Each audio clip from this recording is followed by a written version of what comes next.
Are you struggling for consistency in your sim racing? Does your iRating look like a roller coaster? If so, we have good news for you. The way to get more consistent is to first understand what you're doing differently than the professionals. And VRS is the answer. With our competitive subscription, you will have the telemetry, setups, tutorials, and everything else you need to fully analyze your driving. Our data packs and the ability to compare your driving with the best in the world will show you exactly where to adjust your inputs, change your driving line, and shave seconds off of your lap times. And our powerful and precise Direct Force Pro wheelbase and precision pedals are being used by some of the world's best drivers. All these champions agree that VRS hardware is not just the best on the market, it's also priced well below the competition. So if you're looking to upgrade to direct drive and the best pedals in sim racing, VRS is your answer. If you want to get better, get faster,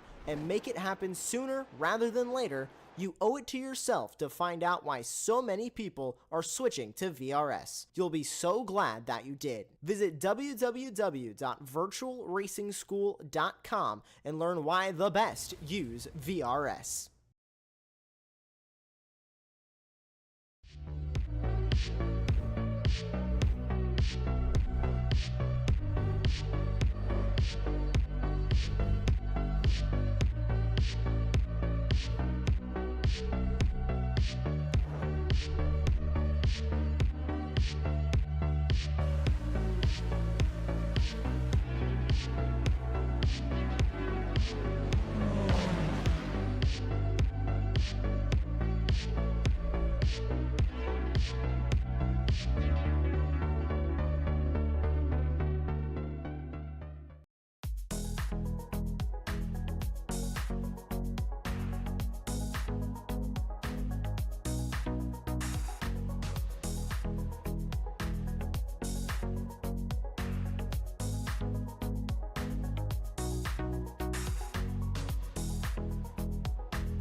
Good evening and welcome back to the Asfalt ACC 2024 season. It is round 4 and we are at Valencia for what looks to be an absolutely fantastic day of racing around the bike circuit that we see it in most of all in the real world. So great to see the GTs go around here, and it's going to be a fantastic evening nonetheless of racing. I'm your host Matthew Duffin, joined in the commentary box once again by Ashley Denman, who is joining me live from Denmark. I do believe he's in.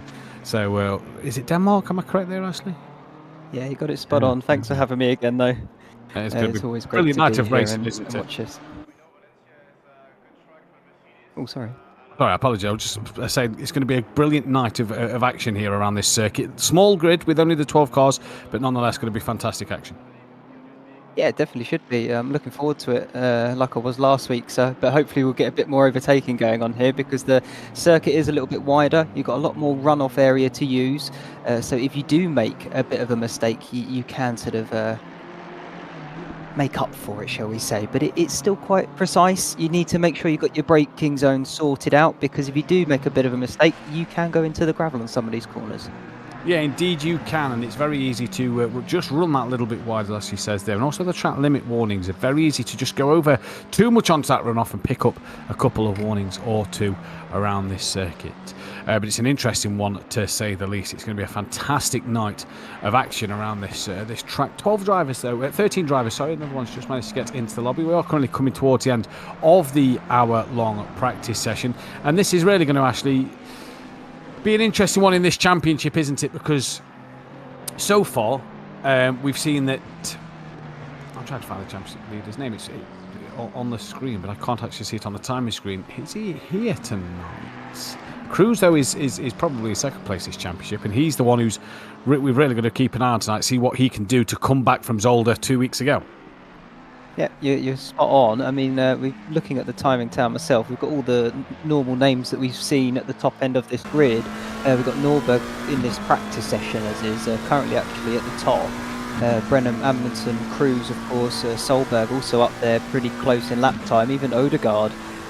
Fernando, to be honest, looking at that timing tower, they're all really close in terms of lap time. So I'm really hoping them for some good racing action. You know, I think the circuit should lend itself really to enable some overtakes. Yeah, indeed, it should. It should be an interesting night. The problem with this circuit is the corners aren't really sharp enough, are they, to really sort of lunge up the inside. So you have to set up 2 or 3 corners before to really commit to a move up the inside. The way these corners flow a little bit is just going to provide tricky overtaking. But like I said, interesting manoeuvres nonetheless. There's what, 2 or 3 straights around here that you can really get a good run into a few corners. Apart from that, they're flowing and come up pretty quick. Yeah, you're quite right. I mean, looking at it earlier, sort of having a look at the track where you can sort of potentially make some moves. I mean, you might not think so, but I've got a few corners here in mind. I've got turn 1, 8, 11, 12 and 14. Probably going to be your best chances of an overtake if you're riding on board here with this green McLaren, I believe Fernando is using. We've just gone through turn 12 there. So that's really going to be set up after turn 11. And like you say, I think a lot of these corners, this is going to come down to actually preparing for an overtake rather than sort of just lunging for it last minute, potentially in a tighter, sharper corner, because they are a bit more rounded. You really do have to think about it. And this is where the difference of the next 2 circuits really take place, don't we? We go from here where the corners, you know, a bit more of a flow to them, to the Red Bull Ring where they are a little sharper. You can lunge up that inside and try and make a move or two apart from the middle sector.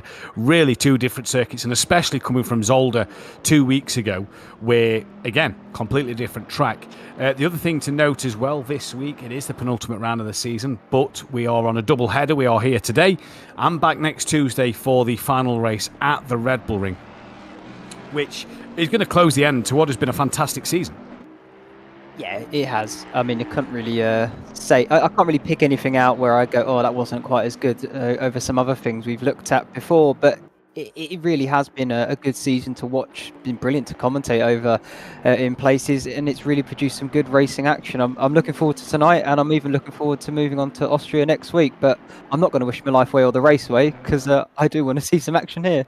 Yeah, we want to see a lot of action, that is for sure. The Bentley, though, out there on the track at the moment with Solberg coming over the line, currently 6 tenths off that pole time. Top 8 separated by just over 8 tenths. There is, though, 15 minutes left in this practice session, so a lot of work for people to do at the moment.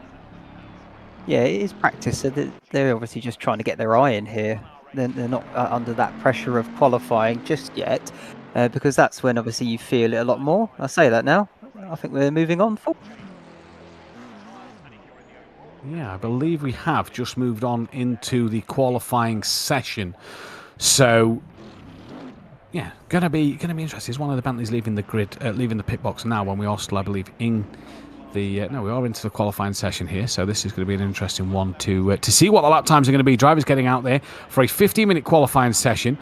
This is Petterson in a Lamborghini, who we've not seen. I don't believe a Lamborghini this season, have we? The Lamborghini Huracan Evo 2. And we haven't seen one of them this season, so that's going to be an interesting one to see what he can do around this circuit. No, I didn't even know there was a Lamborghini in this session, if you like. So no, it's good to see. Nice to see something different. I'm looking forward to that one now, because I had no idea it was there. I'm looking at the year it was made. 2023 is that Lamborghini. So it's actually one of the newer models. And looking at sort of the ballast, it's gained 7 kilograms. So clearly the LMFJ feel that it's got a bit of an advantage if it was just all box stock, if you like. But yeah, it'll be nice to see something different on circuit and see what they can do with it.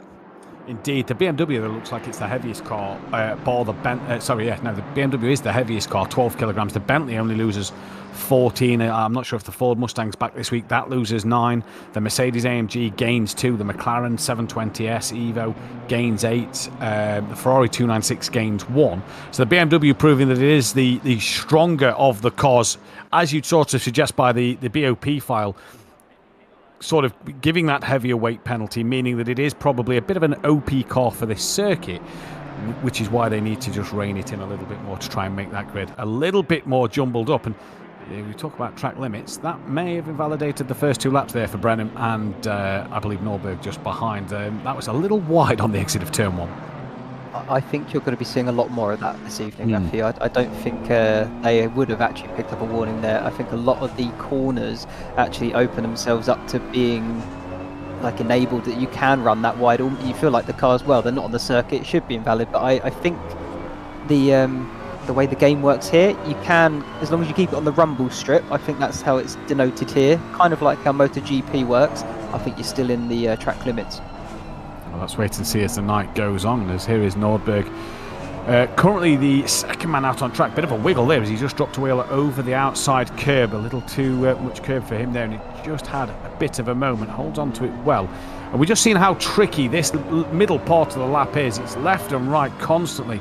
And this section of the circuit here, this little chicane, if you will, very easy, because there you see the curb just dips ever so slightly as the curb ends and then starts again.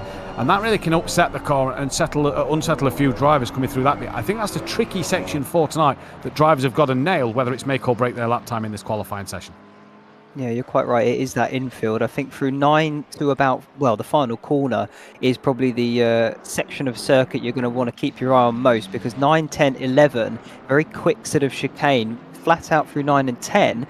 But when you get to 11, it's quite hard to spot your braking zone. So keep an eye on that corner for when people are battling with each other. You may see some outbrake themselves.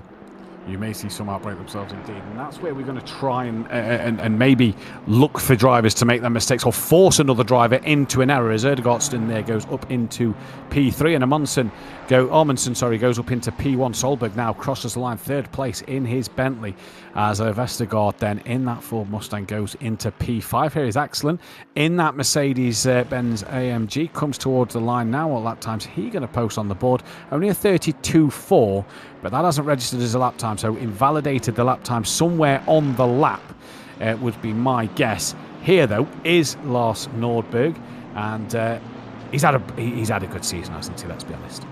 Yeah, he has. He's constantly been fighting for a podium. I mean, if you're going into a season looking for wins, you think, well, podium's not that bad, but I think he really wants to get on that top step at least once. But Brennan really has just been a class of his own in a way, constantly at the top, very clinical. I wonder if he can make it 4 from 4 evening, because of the way he's been driving, you'd be hard pressed to bet against him, wouldn't you? But looking at it at the moment, Amundsen might be a bit of a challenger this evening.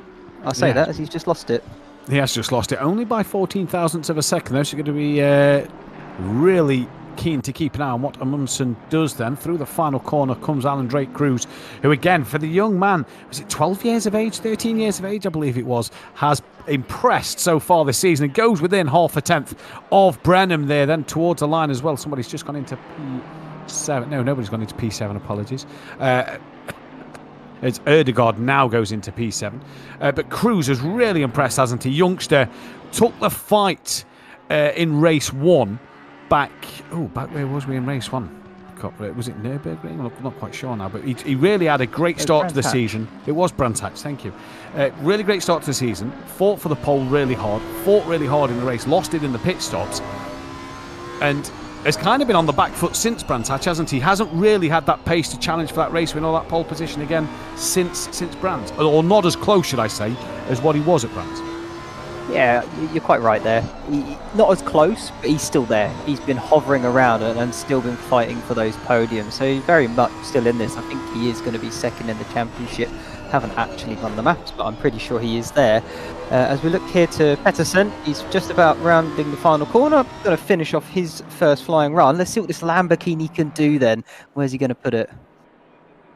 9th, sorry. Yeah, up into 9th place. 1.8 off the pole as Brennan finds a bit more time as well. Just goes over half a tenth clear of Amundsen. Fernando in the McLaren goes up into P4. Top 6 separated by 7/10 of a second. And looking at the timing screen in front of us, it is a pretty close qualifying for them drivers. As Cruz there, we're saying that he hasn't been close enough to the back of Brenham since Brands Hatch. He's now in front and goes in front by just over a 10th. Cruz now really keen to get on with this one here at Valencia today. Yeah, he's trying to silence the haters. Those being us, I think. But yeah, no, brilliant stuff to take that provisional pole ahead of Brenham. And looking forward into the race, I will say, it's so close at the top there. A lot of cars, just a couple of tenths really between them, a couple of hundredths really. I'm really hoping that this is going to be great racing action, and the circuit, like I said earlier, should lend itself. There is a couple of these corners, I think side-by-side action, very much doable, and you shouldn't lose too much time, so that should hopefully encourage some of these drivers to really go for it. It should hopefully encourage them, yes, you're right. And yeah, hopefully these drivers can just try and find it. And this is one of them circuits, actually, that you see, every lap you seem to gain that bit more confidence every time you seem to go around it. Just being able to push that little bit more and find where the limit is, don't you? It's kind of got that feel to it, this circuit. Yeah, it's a confidence circuit, like you just said. I think you're quite spot on the money, to be honest, with that, because, yeah, you're constantly making sure you've got to get the braking zones right, and once you know where that limit is to begin with, you can then start to just push it that little bit further. Of course, ultimately making sure you don't go over the limit, because then you will be off. But yeah, it just lap after lap, you should be improving, really. But you then have the counter argument to that is, if you're a bit too cautious, a bit too wary of trying to push them limits and extend, just find that bit of time, that's where you're going to lose a lot of time, isn't it? Yeah, you're quite right. Again, it's one of those things. It's tricky to judge, but that's what drivers do best out there. They find the limits and push the car to them and make sure they don't go over at the same time. And that's, gives them that consistency as well. Far exceeding the performance I could ever do out there, I can tell you that. Well, at the moment, Solberg has just managed to get himself into the top 5, so not a bad lap from the Bentley at the moment. And the Bentleys here, with that minus ballast at the moment, really seem to be having a decent run of it at the moment, don't they? They really seem to be in a little groove as Nordberg moves up into P4. We're watching Brenham come towards the line now, and this is going to be an interesting one as he comes toward the line, currently just over a 10th off the back of the pole. Now, drivers you would have seen have gone back to the pit lane and are going to try and come back out. Now, what that is possibly, one, fill the car up with a bit more fuel, get some more fuel in the car as you're running as low as fuel as possible. The other one is get a set of tyres, because I'm just quickly reading through sort of like the rules and regulations of the server limits. I don't see anywhere that tyres are limited. You can limit tyres on this game. I believe the default is 50 sets of tyres. Crucial, if you have no limit on the tyres, halfway through this session, maybe get back in the pits, get that tank of fuel filled up for what's left of qualifying, fresh set of boots on the car, away you go. Yeah, what you're telling me there is just have at it.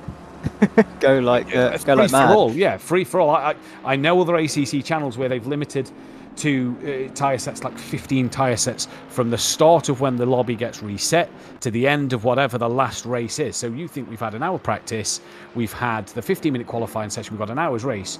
If you can only use 4 sets of tyres in that session, let's say, you've got to really be careful for what you're doing through the practice session and the qualifying session. Here, from what I'm reading, I don't see a limitation on tyres, so it is really free-for-all on tyre sets, and you may as well try and use as many tyre sets in qualifying as you can. Fresh rubber, get that grip, get that fastest time, especially as that track's rubber in every second.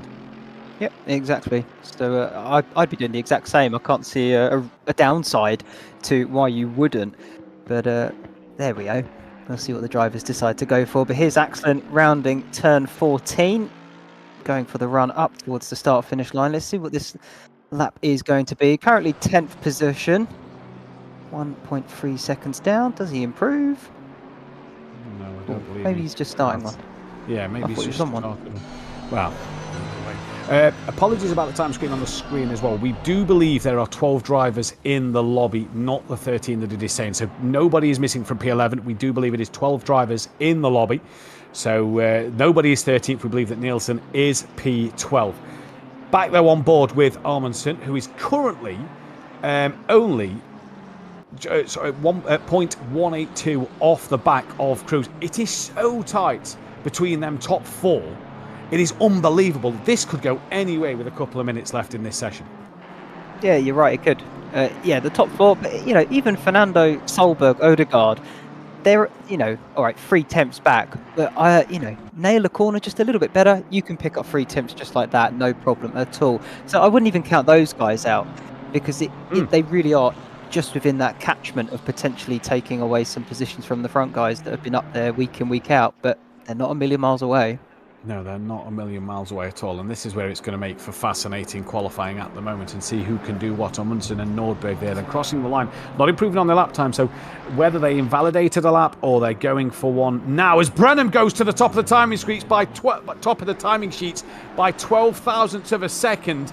That is absolutely incredible from Brennan. Just when you think you're starting to look at the end of the session thinking nobody's really finding an improvement, Brennan manages to once again eke out a little bit more time. What now, though, is Cruz's response? That is fantastic from the BMW driver.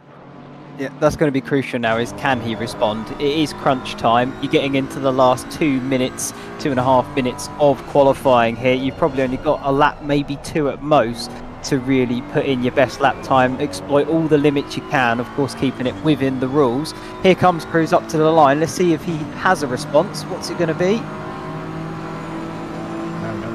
29.992, so not enough there for Cruz to do anything, but crucially he'll get 1 if not 2 more flying laps on the board. And now does anybody have an answer for Brennan's lap time there? You see him just dipping down towards the apex of turn 2, using all that runoff. You've seen the gravel on that outside line there. Left, stay on the curb as tight to the left as you can, flick it back to the right. You've got then another right-hander coming up pretty quickly, and this is really the difficulty of this circuit. You've got to set them up. Them corners here, you've got to set up for maybe a look into this corner here coming into the race. Amundsen, though, improves. He's done a 30.012, and he's now gone within just under a tenth and a half. Yeah, you're right there about the corners. You're setting up one after the other because it flows so well and nice like that. You need to be thinking almost 2 corners ahead. You can't be looking at the one you're doing now. You've got to be lining up the next one whilst you're in your current one, and it's pretty much like that throughout the entire middle sector here until you get out of this corner, turn number 11, towards turn 12, where you can sort of switch off a little bit, but you're still making sure you pick your braking zones. Look at him using all of that curb and then some, really, isn't he? Almost clipping the gravel as he goes through it. Yeah, he is. He's not afraid here of his Cruz at the minute, and he is really pushing the limits. This is a tricky corner to get right on the brakes. Manages to keep it onto the apex, use all that runoff on the exit, and he does so. The bonus is he might just be picking up a little bit of slipstream off of the car in front. He's going to get one more flying lap in. Cruz to the line, manages to find 600ths of a second there, and with 1 qualifying lap left in him, has he got enough, or has he done enough to take that pole position? But Brennan, now it's back to you, because what can you do? Yeah, all eyes back on Brennan, pressure on his shoulders. Let's see if he can soak it up like he has time and time again. I think, where is he now? I think this might be turn 11 now. Yeah, through turn 11. So he's got the final sector coming up. Important braking zone here, because turn 12, you need a good exit because you're running it down, well, round 13, down to 14. Looked a little wide, didn't it? I don't think he's going to scrub too much time off, though. I don't think he's going to have lost too much there, but has he just lost enough as he comes around the final corner for what will be his final qualifying laps? With Cruz is on an improvement again. Brennan needs to hope that this one's a good one. To the line comes Brennan now. Does he find anything? He does improve, but only finds a couple of thousandths of a second there. It will not be enough, and Brennan has taken the checkered flag. Cruz, though, is still on a qualifying lap, but let's not count out this man, Amundsen, still in with a shout of this pole position, as is Solberg down in 6th. He's only half a second to find. The other 3 are in the pits of Brennan, Nordberg and Fernando. So what can Amundsen do here as he's now about to approach the final corner? What a qualifying session this has been. If the race is as good as qualifying is going to be, it's going to be absolutely fantastic. But Cruz leaving it late, and Brennan had no response. Yeah, it's almost a psychological win there as well for Cruz, because he's finally back on pole position since Brands Hatch. So it's going to need to nail the start, stay ahead of Brennan, and then that might put him on the back foot, potentially open the door to some of these guys behind, because we've got Amundsen here still finishing his lap off. Let's see if he can improve. He's right on it in terms of pace. Nordberg also right there in terms of pace. He won't improve as Solberg does improve. And now look at that. There's 5 cars pretty much within, well, a blink of an eye. Oh, and all that build-up, and Armintons drove into the pit lane, maybe to test the pit lane limits out. Here comes Erdegaard. He's also decided to return to the pit lane. So that is the end of your qualifying session. A bit of a premature end to that qualifying session. That whole build-up of Armintson trying to find a 10th for him to return to the pits. But it's Cruz who takes pole position. And what a job that young man has just done. I tell you what, we've literally just said he hasn't sort of been able to have that as much pace as Brennan since Brands Hatch. How wrong was I in that qualifying session? Well, we were dead wrong, weren't we? He's made us eat our hat. It's kind of how it feels. Brilliant. Because, if I remember rightly, didn't he say last week that he actually enjoyed the Valencia circuit? So I want to say yes. I think he did. Somebody did say that, and I believe it was Cruz. Yeah, I think you could be right. I do remember a couple of drivers out there also saying that they haven't raced around here at all. So they've literally had a few weeks. I mean, a few weeks you can achieve a fair bit, but at the same time, brand new circuit to them. You don't know how much time they do have free to be able to practice. It's quite impressive that they're right on it with the lap times, pretty much the whole field. Oh, it's massively impressive how good they're on it with the lap times, and this is what's going to be fantastic. If I had to get you to pick a race winner, who are you going to give me? What shout are you going to go for? Because I think I've got one. We'll see if it's the right one. I mean, statistic-wise, you've got to go for Brenham, haven't you? Lap time, consistency, it's hard to bet against him, and he's right up there still. He's only second on the grid. He's front row still. If he gets a good launch, he could even be taking the lead in towards turn 1, 2. I think it's going to come down to the start here. If he can get a good launch away, maybe even get in front, he can control this race at his own pace. I think he'll just make it look easy almost again. However, I don't want to bet against him, but it'd be nice to potentially see him have a bit more of a challenge here. And Cruz is doing just that by taking pole. He is doing just that by taking pole, and I'm going to go the way of Cruz. Going to go a little different, seeing as you've gone Brenham then. We'll try and not pick the same man. But you are completely right with what you say. It is hard to look past the man who's won every race so far this season. Looked pretty comfortable. Cruz, though, fantastic pole position. Take nothing away from what he's just achieved there. This is going to be a fantastic race. If you're wondering what is the situation at the moment, why they just sat there on the grid, why is nothing happening, they're in a little phase at the moment where they will be going through a period of making sure their setup is fine and sorted and ready to go for the race with the correct fuel and the correct tyres. You wouldn't want to be on a worn set of tyres. So this is hopefully where they want to be looking at, making sure everything's absolutely spot on. You do not want a mistake here. What we'll then get is a full green flag lap. We'll get the full formation lap underway. And you can tell who's still possibly sorting setup out. Nobody is, because we've just gone. But if you've seen the cars drop as if they've been lowered off a jack, that's when they're out the setup screen, ready to press drive and confirm that they are going. Nobody's returned to the pits, which means everybody's hit the ready button. We go on the formation lap. Cruz and Brenham on the front row of the grid yet again. What a season this has been. It's coming to a sad end, really, because this has been a fantastic championship. Well worth the watch. Well worth tuning in for, because it's been so good, hasn't it, all season? But sadly, we're at the penultimate round, and let's hope for another absolute cracker. Yep, absolutely. Couldn't agree more. I just maybe would like to think that the BMWs would be maybe brought back just a touch, because once again they are top 4, showing that car is top dog. But apart from that, you can't really take anything away from this series. I wish it was longer, if anything. That's the only thing I would say. That's the one downside. It's not long enough.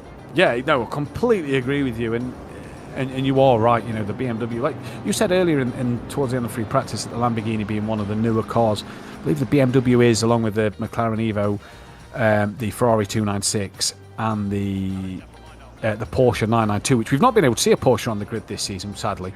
But the BMW, one of the newer cars, I believe 2020, maybe 2021. Fantastic car. Bit of an all-round car, and I think you've seen its all-round ability, haven't you, this season?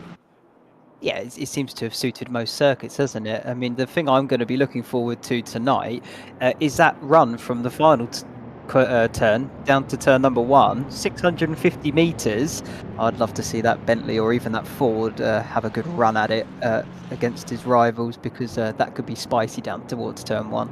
Last time I did a broadcast on this circuit, the Ford Mustang won the race. So, you never know. You never know what could happen. Stranger things have happened. But it is a BMW 1, 2, 3, 4. Then it is a Bentley and a McLaren. They now are being told to line up double file. What they'll be getting on their screen is a little display. They have to stay within the green area of that display. If they're too far in front, too far behind, they will be given a drive-through penalty. Shortly after the final corner, as they exit that, they'll be given a different display on their screen. It'll tell them to stay within a certain kilometres or miles per hour. Again, they have to keep that in the green. Anything over that, they'll get a drive-through for speeding or being too slow at the start. And that's where you have to nail it, because for the penultimate time, we are here at Valencia and about to go green. And who is going to get the best start? The Lamborghini, you see there, bringing up the rear, but it's the BMWs out front. We now go green here at Valencia, and it looks a decent start from one of the Bentleys in the background, who pulls into the middle of the road trying to make up places. It is even Stevens down in towards turn 1. Cruz just having the edge, and here comes Amundsen up the inside of Brenham as they all filter through turn 1. Nice and cleanly through, still side by side for Amundsen and Brenham here. And Brenham looks like he could lose out to Amundsen. Coming up through turn 2 into wall 3 now, just drops a wheel into the gravel. Amundsen through squeaky clean. Brenham might have a look up the inside, but he's not got the run as close as he would want to. But perfect from Cruz. And now look at Fernando attacking one of the Bentleys already at the start of this race. Great start here in Valencia. And Brenham looks like he possibly losing out another place here to Nordberg. He just doesn't look comfortable on this opening lap.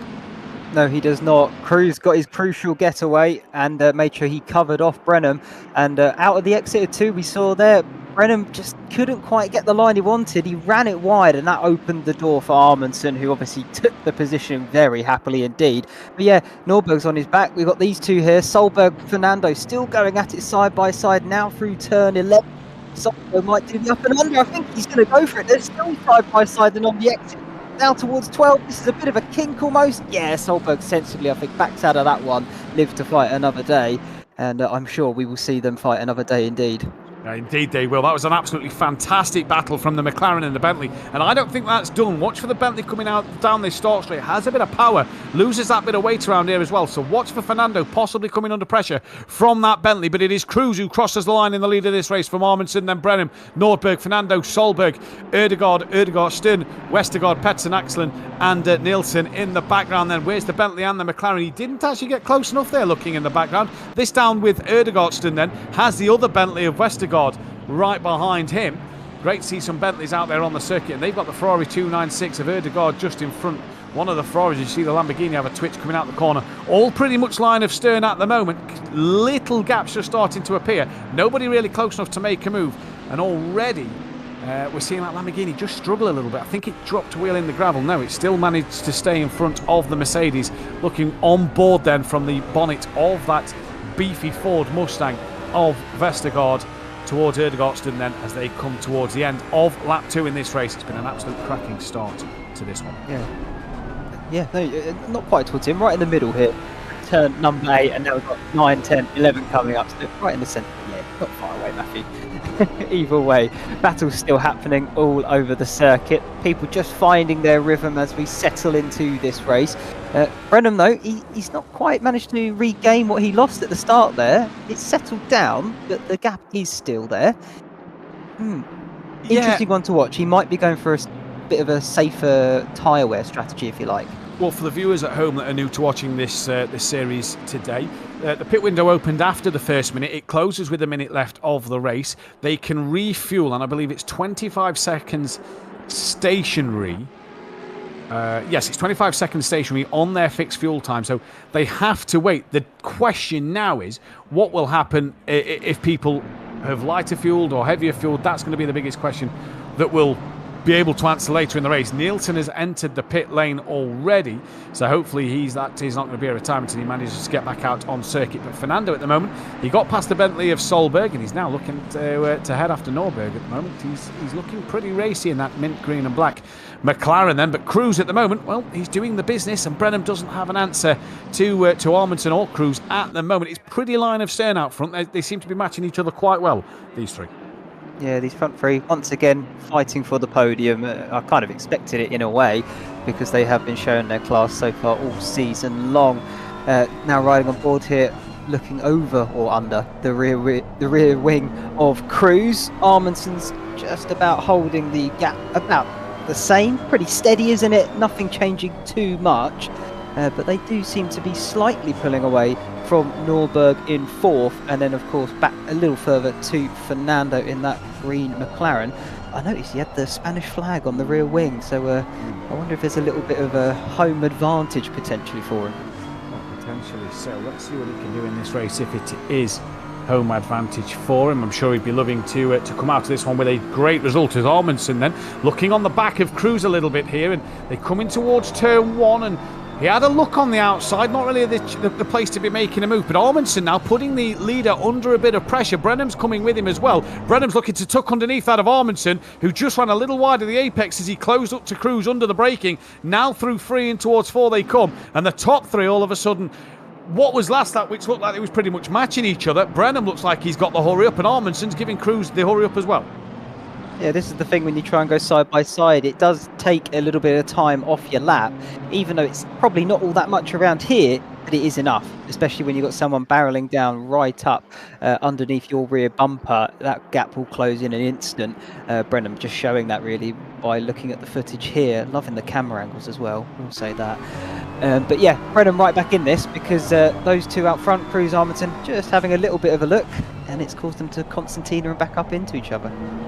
Has, and this is what this track is going to provide us. One little dip of a wheel into the gravel and you're going to be right back onto each other. Nielsen's still in the pit lane, 2:21 though, so he has crossed the line again, so not sure what's happening to Nielsen there. So we're down to the 11 cars on the circuit at the moment, and Amundsen still with Cruz as he looks to close back up under the braking. Once again you see that Amundsen looks a little more confident on the brakes. Down through the final corner they come to start yet another lap. 6 minutes gone of this hour-long race, and already you have to say that Cruz is doing a good job at the moment, but the pressure is there, and it's how he's going to soak up that pressure I think is going to be key in this race. Well, I mean, if he's going to replicate what he did at Brands Hatch, then soaking up the pressure will be no problem for him, because we saw him on that occasion have a good battle with Brennan for the win. It was a shame that he couldn't sort of hold him off in the latter stages. As we look back here to Westergaard, having a little look on the Bentley in front is the Ford. Odegaard's going to have to do his best defensive work, making the way through turn number 4 and now getting through to 5. A bit difficult to overtake in this middle sector, not really a good chance of doing it. What you want to do is nail the exit here of 6 and try and get alongside towards turn 8 at the end of this little straight. And this is the problem with this circuit. You've got 3 or 4 straights, I think we said earlier, where you can really have a look, and you have to set them up, as we said, corners before. And you said it a moment ago on the formation lap. Set them up 2 or 3 corners, learn the track.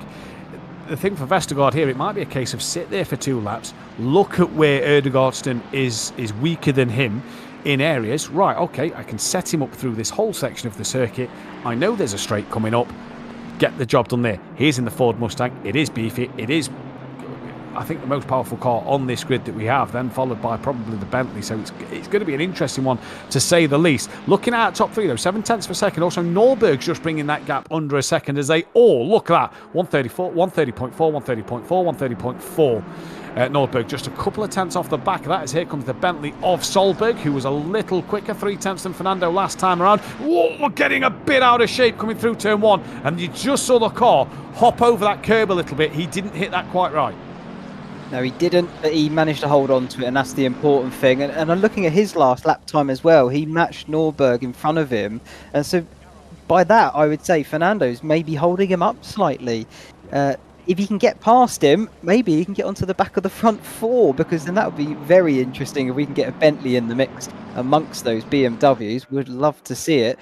Solberg's been known for going for the odd strategy, so I wonder if we'll see that again today from him.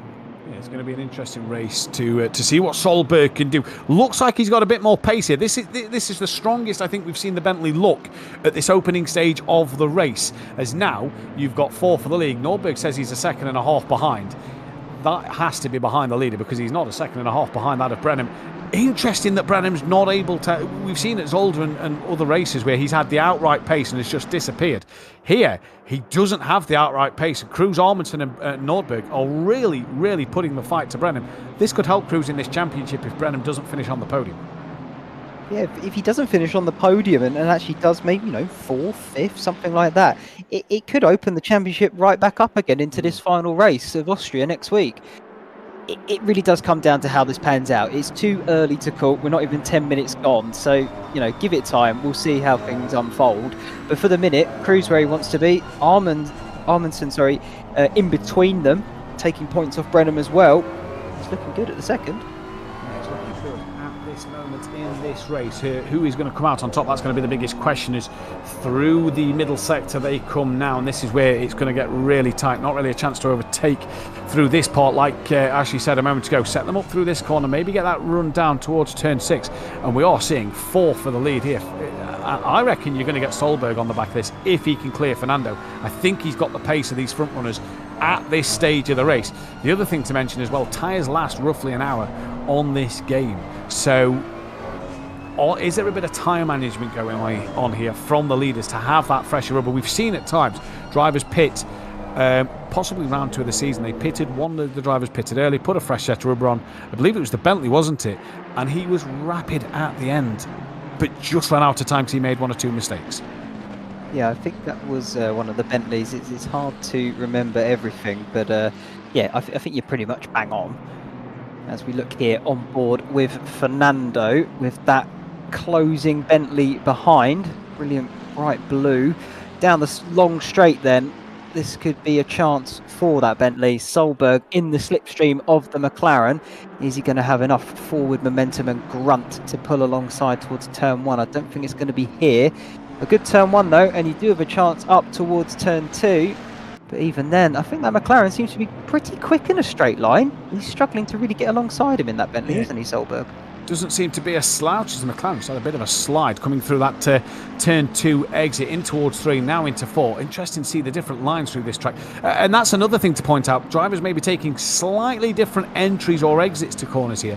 Given the fact that this is mainly a bike circuit for the MotoGPs, drivers' lines are going to be slightly different, aren't they? Not massively, but you're going to just notice a different entry or exit into a corner. Yeah, ever so slightly, but I think that's just opening up to driver style as well, because everyone is slightly different. Not everybody follows the same rule of thumb.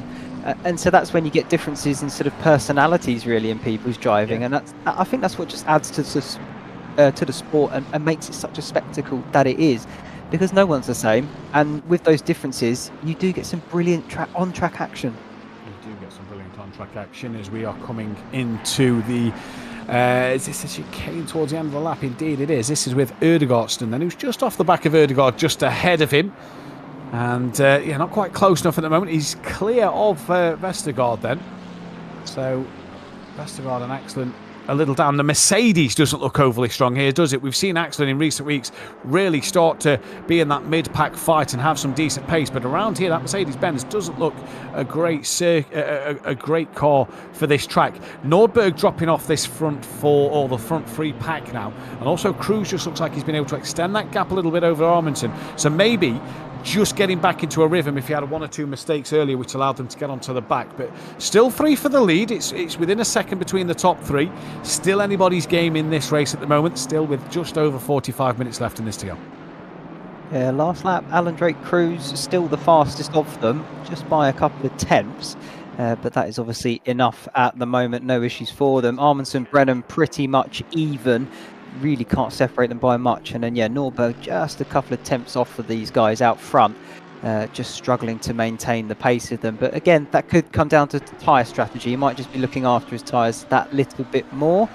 We just saw briefly the Mercedes, and here's Pettersson in that Lamborghini, which is nice to see something different. Another blue coloured car with a nice silver stripe there, a little bit different. It does look a little bit different. Like I say, great to see the Italian Lamborghini on the track. Great to see Nielsen as well come back out the pits. Yes, he's 3 minutes 57 down, but track time is key on this Assetto Corsa Competizione. So you really want to make sure you've got that track time, and hey, it could work for possible future series that he has in store or coming up. Back to the leaders then. Down towards turn 1 they come again, and Brenham just looks like he's starting to get a little bit closer. He was only 5 thousandths quicker than Amundsen on the last lap. These front three are just matching each other lap after lap here. It is brilliant to see from the front three. And there we see Brenham just trying to get closer to Amundsen, as Axel now looks like he's possibly still getting into that rhythm of the Valencia circuit, as lap after lap he seems to be improving at the moment. Yep, certainly seems to be. But that's all you really need to be doing. As we said earlier, it's a confidence circuit is sort of what it boils down to. As you go further and further into the race or into the session, you do bring up that confidence level. You brake later, maybe turn in a bit earlier or later, depending on what the corner demands. And obviously that lap time will come down in accordance to it. Looking on front forward, from Brenham, BMW into turn 11. As I was saying earlier, that tricky braking zone can quite easily miss it and potentially run a bit wide, but all these guys nailing it. And now turn 12, quite an important one really. You want to try and use as much of the curb as possible. It does unsettle the car, but it is the fastest line, because 13 here, the long sweeping left-hander, and into 14, it's long enough, it does make a difference. It does make a difference, and like you say, it really sets you up, doesn't it, if they start finish straight, and you need a good run out of it to make sure you do. But one thing I noticed about the last corner is it does kind of dip halfway through the corner, so as you come to the apex it just kind of has a little dip through it, so tricky to make sure you don't get that wrong. The Bentley's pulling out now on Fernando coming down the start finish straight. Just not, like, McLaren's got enough, hasn't it, in a straight line, that the Bentley is either not getting a good enough exit out the final corner or just doesn't have enough up the inside of turn 2. No, has a look but thinks better of it. Either the Bentley's not got enough in the straight line, or the McLaren's getting a better exit out the final corner and has enough just to fend off the Bentley at the moment. I think it could be the latter there. I think the McLaren's just getting the exits where he needs to, and it's just not allowing Solberg to get alongside to make a move. So he's probably getting a little frustrated. You can see that he's weaving from behind the McLaren, just showing his face in the mirrors. Yeah. You know, I am here, I want to get past, but Fernando's doing everything he needs to at the moment to keep him behind. So fair play to him, because in terms of racecraft, that's brilliant stuff, because he has held him up now for quite a few laps, and there's not really much to separate them. No, there's not really much to separate them at all, and this is where it's going to be an interesting stage of this race, isn't it, in terms of what Solberg can do to get past, because I think personally he's got that pace to be running with Nordberg, if not possibly, depending on what Cruz is doing, maybe looking at a podium. Jeez, he looked a little sideways coming out the corner there, and that's going to hurt him. That's what he doesn't need to do at this stage of the race. He just needs to keep his cool and keep it going. Yeah, that cost him big time. He's just probably lost a little bit of concentration there from following the car in front, maybe missed his braking zone ever so slightly, run it deep, and just like that you've lost all the momentum. And like I said earlier, that long sweeping left of 13 is long enough that it does make a difference if you do mess up 12 a little bit, and we just saw exactly that happen for Solberg. But here with Udegaard's doing, he's still 8th position, right behind Udegaard. Not much happening between these guys. They're sort of trading lap times, aren't they? Sort of one up, one down, and sort of pretty much keeping the similar gap. But he's still in this race, still positions to be had should anything happen. And yeah, he's looking good. He is looking good at the moment, and yeah, he's having a good race. He's there, isn't he? And that's what Odegaard doesn't need at the moment, is he's still there being a bit of a nuisance. They're not really in the fight with Solberg, but they are well clear of Axel for that 7th and 8th position. Back to the front of the grid though, Cruz is managing this absolutely to perfection. You cannot say anything else other than what a job Cruz is doing at the moment, because he is putting on an absolute blinder so far. He's not really defending either, is he, from Amundsen? That's the other thing to maybe talk about, is he's still racing his lines. He's not driving defensive. We see defensive driving causes then maybe the lap times to fall off. You know, mistakes start to creep in. What Cruz is doing is driving his line, racing his race. This is his speed that he wants to go at. He's making Amundsen attack him, not him defend from Amundsen. Yeah, I think that's kind of how the circuit lends itself, though, because you want to be on the racing line. Of course, that is the fastest way around the circuit. But the crucial thing here, if you do go for that defensive line, because all of the corners flow into one another, you're actually having a concertina effect, because you're not affecting just one corner to defend. You're actually affecting probably the next 3. Yeah. So it really does cost you. So it doesn't make sense to defend. If they want to go for a move, they're actually going to compromise themselves more than you are by just taking your normal line. So I think, to be honest, Cruz is doing exactly what he needs to, and the best way to defend is to just drive normally. Yeah, the best way to defend is to drive normally, and he's doing just that at this stage of the race. And let's see what he can do. There's still a long way to go, still 40 minutes to go, and we've had no pit stops at the moment, so let's not forget that. Yeah, that will come into play. Of course, the strategy with some maybe go for an undercut or an overcut, that remains to be seen. We tend to see people start pitting in around about in the next 5 minutes or so, and then that will go on for the next sort of 10, 15. That tends to be the typical pit window for these guys. Pretty good exit out of 12 there for Cruz, now through 13 towards 14. Brenham just dropping off a little bit at the back there, but I think that is all good and no problem. Like I say, it's all a bit of give and take with these guys. One lap you might be slightly slower, the next lap you'll be slightly quicker and close that back in. And the thing to note as well, Norberg just not able to stick with them at this stage of the race. He's just dropped off the back. Now, what has happened to Solberg? Because he's actually came more into the clutches. So he made one or two mistakes more. He's got into the clutches now then of Ødegaard and Ødegaard in this race at the moment. And this now is going to be a crucial part of the race for him if he can manage to stay ahead or get back onto the back of Fernando. He's had great pace earlier on, but not at the moment. He's not been able to do so. So going to be an interesting one to say the least. But yeah, we're just going to have to keep our eyes on what happens with Solberg at the moment. Amundsen's within 0.2 of a second off Cruz. The timing screens are saying so. How close is Amundsen now to that of the back of Cruz? There he is. They've gapped Brenham a little bit, so they've managed now to just put a bit of daylight between the top two and Brenham. Or is this the top two starting to pull away slightly? Oh, I don't know. It's tough to call. I don't think so. I think this is just sort of a little bit of a relaxing moment in this race. Brenham may be dropping back, just giving his tyres a little bit of a breather. I think that's also potentially what's happened to Solberg. He's been attacking Fernando, and maybe just put too much sort of heat and wear into those tyres, and now has to drop back, and it's now probably going to cost him. But I think this is Brenham just managing things. I don't really think he's out of it yet. If anything, he's just closed that gap ever so slightly in that final corner alone. Yeah, he has indeed. So let's see what he can do then going through this next stage of the lap. Just looking at the lap times, it was actually a tenth quicker than Cruz and a little bit quicker than Amundsen just in front of him. Norberg as well, gaining a bit of time. That one was a little wide there for Amundsen. That could have been just a little track limits warning. Not a strike against his name, but a warning. Remember, 3 strikes. Your 4th strike is drive-through penalty territory. I believe we saw 1 or 2 of them, didn't we? Last time out at Zolder, a few drive-through penalties there. Now, because of Amundsen's mistake through turn 1, Brenham is right hot on his heels, and Cruz has a bit of daylight between him. This is what Cruz wants. This is what Cruz needs, is for the drivers behind to make the mistakes while he's driving at his pace.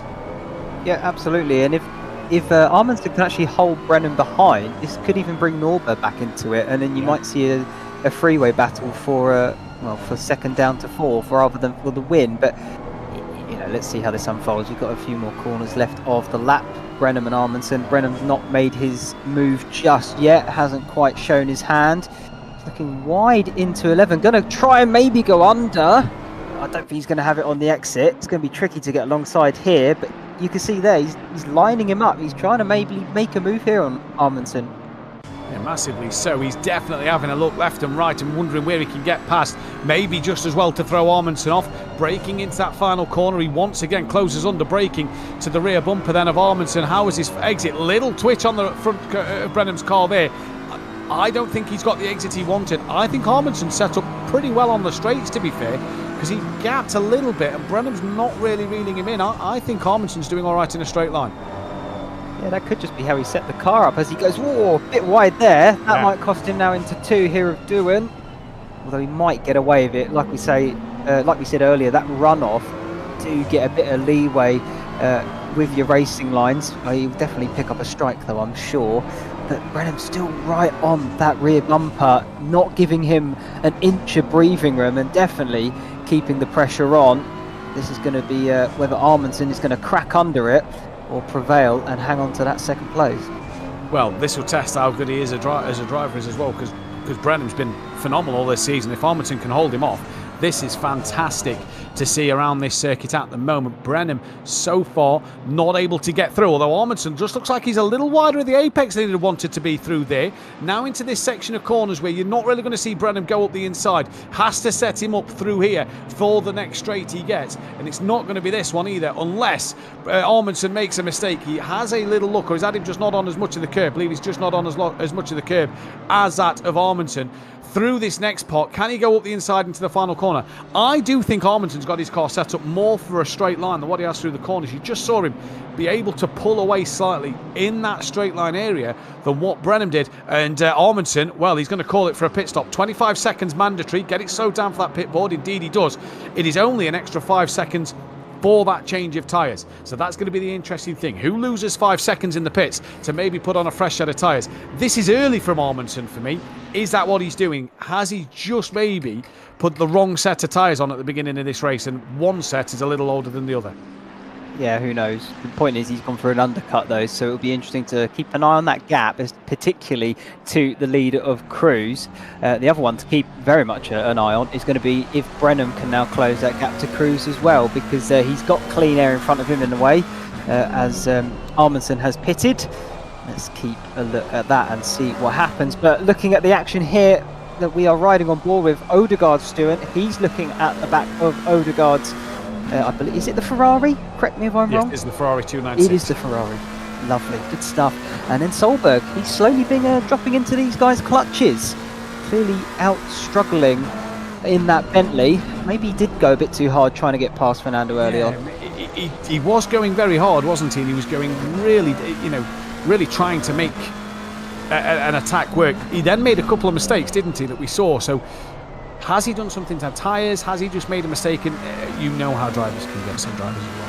When you make that one or two silly mistakes of your own error, you kind of start to get in your own head, maybe overdrive the car a little bit. I mean, these guys are brilliant drivers, so I'm sure that they all know each little bug that they have and know how to sort that out. Peterson is in the pit lane. That is from 11th place, so he's just gone a lap down to the leaders as well. He's obviously in for his pit stop. Cruzo now 1.8 clear of Brennan, so has really put his foot down. Solberg straight in. He normally goes late, so this is a surprise, possibly for tyres. Yeah, it would only indicate to me that he did go too hard, trying to get past Fernando early on. And I can't blame him for it, because if he got past him, there was a good chance he might be able to get onto the back of that lead group. So I would have done the exact same thing in his position. It's fair enough, but I think he might pay the price a little bit for it, but hopefully that undercut will work still. Either way, let's see how that one works, and it'll be interesting to see what happens in regards to Amundsen here. He's just coming around the final corner now. I wonder what his gap will be in relation to Solberg. It was, what was it, about 5 seconds behind maybe? Oh, I think a little further than that as well. So that is Peterson coming out the pit lane. And there is Solberg still in the pits. And the pit entry here is an awkward one, because it really, just as you're coming out the exit of turn one, the pit exit sort of feeds onto that curb. So you've got to make sure that you time it right. And well done there for Peterson to make sure that he acknowledged the blue flags and stayed right out the way of the car coming through. This is Erdegaardsten then. Looks like he's just creeping ever so slowly onto the back of Erdegaard here, and that McLaren just looking a little stronger. I'm going to say we're in the evening time of this race, because the sun does look like it's setting, so them temperatures will be dropping as well, as we're just seeing that Brennan was 3 tenths quicker than Cruz, and Fernando reacting to that Solberg pit stop. I've got to imagine it's a reaction. The gap was pretty close between the two. Solberg's now going to get that undercut. It's just a matter of how big is that undercut going to be. And obviously he will have slightly warmer, better rubbered in tyres after that extra lap. So it'll be interesting when Fernando comes out of the pit, if we might see an immediate attack by Solberg. Yeah, it is going to be interesting. Here, though, is Erdegaardsten right on the back of Erdegaard now. This is Solberg, who is coming towards, I believe, the last couple of corners on the circuit. Yeah, 3 corners left. Fernando still in that pit lane. Interesting to see when he goes ready for pit exit here. And with 12 cars, you're not really down the pit lane too much. You all pretty much are near the exit. But here comes Solberg then, around that final corner. Pit lane limiter not yet gone. As Amundsen goes past him, the McLaren is moving in the pit lane, so he's coming off the limiter now. Here comes Fernando. Solberg will be at full speed coming down the start-finish straight. Has Solberg's undercut worked an absolute treat? Through he goes. There is Fernando. Well, one thing it has done, Ashley, is it's put him closer to Fernando than what he was before his pit stop after a few mistakes. The interesting thing here, if it's put him that little bit closer to Fernando, what about Amundsen when he comes to Cruz? Cruz is going to have to go really long to overcut and negate that of Amundsen's pit stop. Norgard now into the pit lane as we're approaching the halfway stage of this race. 31 minutes to go. And yeah, cracking day of racing already here at Valencia. And now the strategy starting to take place. Yeah, definitely coming into play now. I will say Amundsen, though, last time out, matching the pace of Cruz out front. So in terms of, advantages or not, they're about the same. It's pretty identical. What's going on here? Yeah, what is going on here? Nordberg's into the pits. Here comes Erdegaardsten on the back of Erdegaard. Nielsen as well, still in the pit lane. And is he just lost? He's lost a bit of time, hasn't he, to Erdegaard there? He's actually not as close to the Ferrari as what he was a moment ago. No, it does look as that was the case. I did wonder when I looked back at the actual action as opposed to the timing tower. I was like, oh, what have I just missed? But no, yeah, you're quite right. The gap did seem to be slightly larger, but not by an awful lot. As back on board with the leaders, Cruz and Brenham. The gap has closed slightly, 1.2 it is. I wonder if Brenham is able to close up a little bit more on this lap. It certainly looks a bit closer as they round turn 14, the final corner of the circuit. Cruz is in, Brenham stays out. Yep, Cruz in, Brenham out at this stage of the race. So an interesting part of this race to see who's going to be able to do what. Now we get to see Amundsen. I was just about to say that Amundsen had actually done a personal best lap on his previous lap as he crossed the line. So this is really going to be an interesting fight to see what drivers can do. If I manage to find the little... oh no, in fact that hasn't been updated with Valencia on it, so I can't actually tell you how long it is, how much of the lap you lose around the circuit. It's only got up to Watkins Glen. It doesn't actually have Valencia on it, so that's a shame. Either way, we'll get to find out where Amundsen comes out in relation to Cruz. Erdegaardsten has pitted now as well, so he's in for his stop and see what he can do. Yeah, absolutely. Here we go then, through turn 13 and now dropping down for 14. Amundsen tucking it in nicely to the apex, clipping him.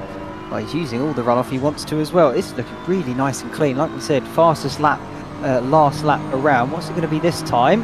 Not as quick, but still pretty, well, getting it there. Oh, look, there he is. He is. He's going to jump him, and Amundsen, the undercut works for Amundsen, and Cruz losing out due to going long. He either had to go longer or maybe pit around the same time, but he hasn't covered off Amundsen, who jumps Cruz in the pits then, and now you have to fear for Brenham, who has been undercut by the pair of them at this stage of the race. Is Brenham going to go so deep that he cancels out that overcut? But Amundsen here takes the lead of this race in great fashion. And look at Solberg all over the back of Fernando now. So the pit strategy's really playing key here. And if these two have gone onto fresh tyres as opposed to Fernando and Cruz, well, these two could really be sat in a pound seat. Brenham now reacts to Cruz and he pits. Yeah, rightly so. I think it's the sensible thing. You don't want to lose too much time to your rivals on track. Odegaard in as well. So he was fighting with Odegaard Stewart before he pitted. But Solberg here, he's right on the back of Fernando still. And it feels like we're having a repeat of what we saw in the early stages of this race. Just over the halfway mark now. And these two still going at it quite fierce as well. The problem for Solberg, Cruz and Amundsen, is he doesn't want to go through them tyres if he did change them quickly again. He wants to be able to mount that challenge, gain that extra place and just take his time.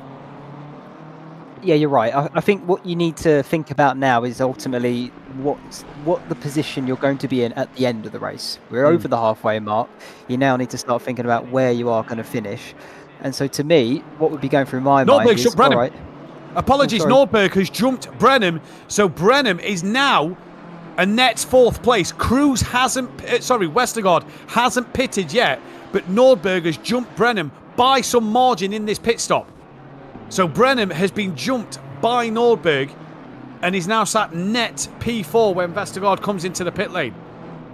That's got to be a tyre change, isn't it? Has to be. Has to be a tyre change. I can't think of anything else it could be. He's lost. And he's not like he's on the back of Nordberg. He is some distance behind Nordberg. Yeah, you're quite right. That's the front three right there. You've just seen the front two go out of the camera shot, but Nordberg not far behind them at all. And now we're getting back to the action with Solberg and Fernando. Maybe I can continue with what I was going on about. Apologies. No. It's crucial to get. But Solberg, he even needs to make a decision. Try and get the move done now. If you can't do it, set yourself a target. If you don't do it in a couple of laps, all right, back off, stay behind, and go for a last mounted attack towards the closing stages of the race. That's sort of the options you've got to weigh up here. Yeah, just nice and patient and bide your time as you go through. So big news that Brenham has been jumped by Nordberg here, and really for the championship leader, I'm going to say that's took him a little bit by surprise. Look at Nordberg there, a 30.4 personal best for him and for Cruz in this race. Obviously, Brenham's lap will not be reflective because it's his out lap from the pit lane, but I did not see that coming for Brenham. Brenham's reacted to Cruz and has lost out to Nordberg, so he either hasn't had the fuel on board to go as long into the race as maybe he should have done. But yeah, either way, Amundsen leads this race. Nordberg's jumped Brenham, and Cruz is now once the hunted, now the hunter. He has to try and chase down Amundsen, but 25 minutes left to go in this race. There's still plenty of time at that kind of a gap to do something about it. They're also gaining on Vestergaard, who is yet to pit. He is there putting a lap on a driver, so they're coming up to a bit of traffic here. I can't imagine it will really affect them too much. We found out last week the blue flags, they don't have to jump out the way like in some series, but you sort of the leaders have the oh god, I'm trying to get the word out, I do apologise. They have the responsibility to get past safely, so providing the lapped cars just don't fight it ridiculously, then no problems. They don't have to immediately leap out the way. You might even see them let them through here at turn 1, turn 2, but are they fighting? Well, Vestergaard is the leader. He is not a lapped car. He is the race leader. He is yet to pit.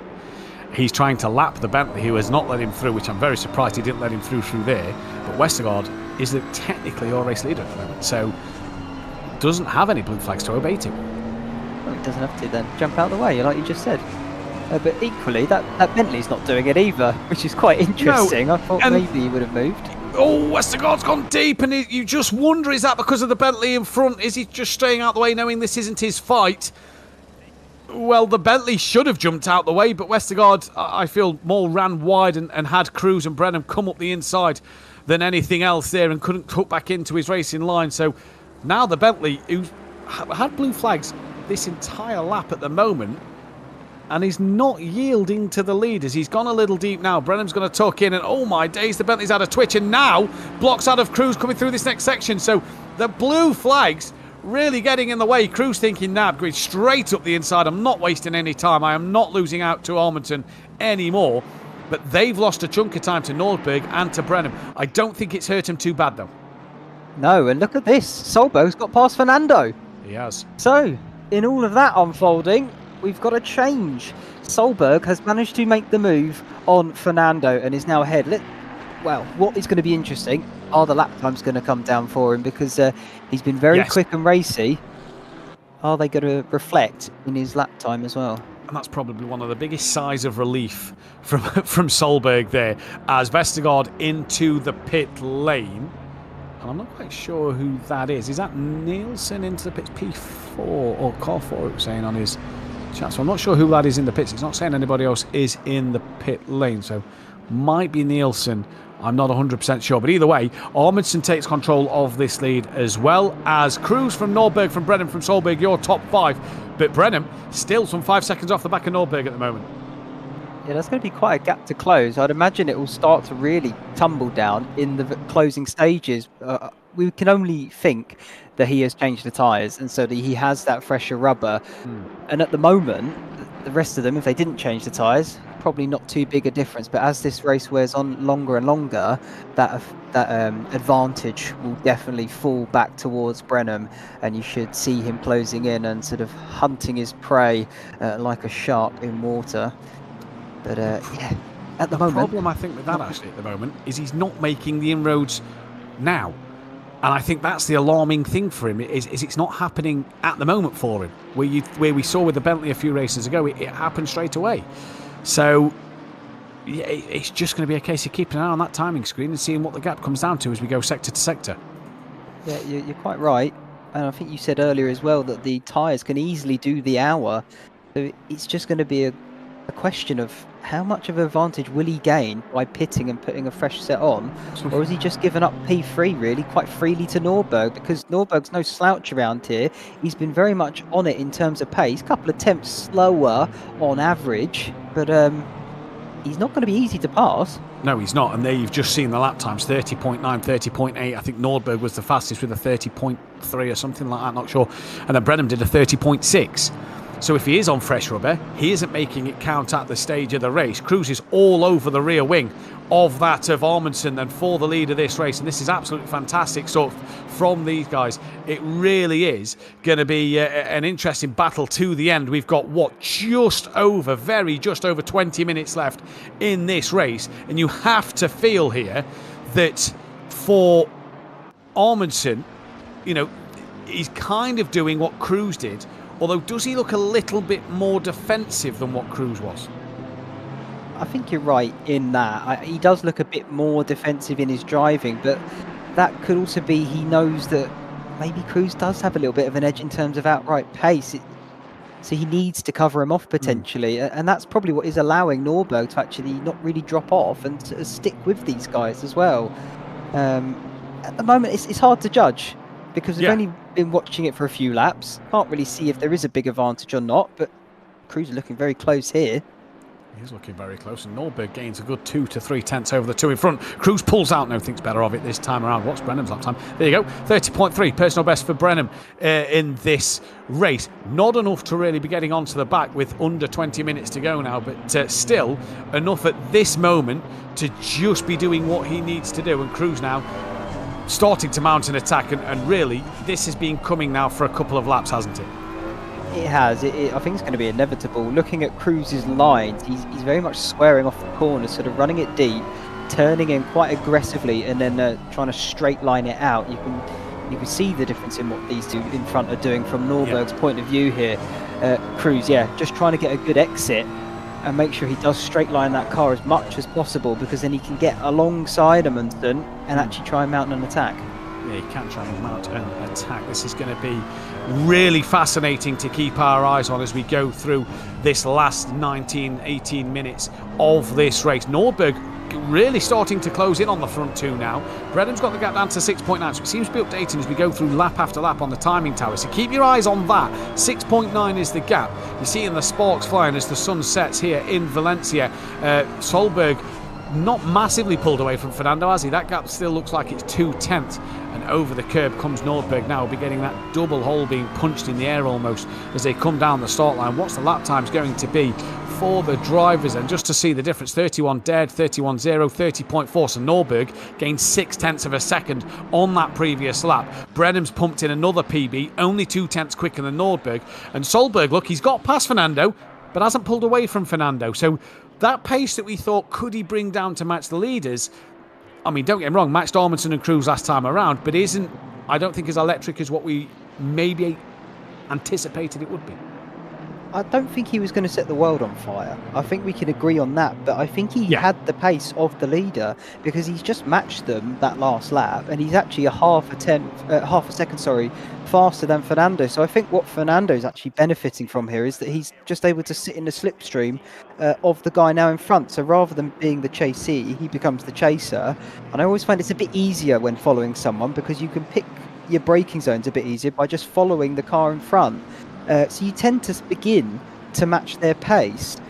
So I think that's what Fernando is getting the benefit of here. Solberg has a better outright pace, and Fernando just following him. Yeah, Fernando is just following at the moment. in this one so far. I'm going to be so interested to see what happens here, because we're last 16 minutes, and now it's 3 for the lead. Norberg is right on the back of Amundsen and Cruz at the moment. And again, lap times here are going to be crucial to see. 30.9, 30.9, 30.8. They are matching each other as they come to the line. What about Brenham? Because this is now actually the stage of the race where Brenham, if he changed tyres, switch them on, make them work. You've got about 10 minutes. You need to be on the back of these in 10 minutes time to give yourself 7 minutes to maybe make up them places. You want as much time as possible in hand. Yeah, you're quite right. Exactly.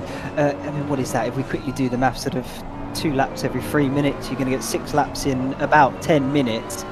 If you're gaining half a second a lap, roughly, what's that? 6 times 5, 3 seconds? Still not enough, is it? And then that gives you 7 minutes left. Yeah, a bit of maths for you all, but to me, that doesn't quite add up. And it's not going to be enough. He's going to have to do a bit more. He's got to go some. He has got to go some as Brenham now. And the only thing that he can hope for is Amundsen really starts to drive defensive, and it really starts to hold these guys up. You're seeing the lights taking a bit more effect than the daylight. Cruz really getting close. Great race for Cruz and Amundsen and Norberg today in a series which Brenham has dominated so far in terms of the races. For these guys to bounce back here and put on such a display has been fantastic. Yeah, it's normally these 3 battling behind Brenham, so it really is a change of scenery, because this is the battle for the lead. Brenham is 4th and chasing, but you know, there's still 15 minutes left. A lot can change.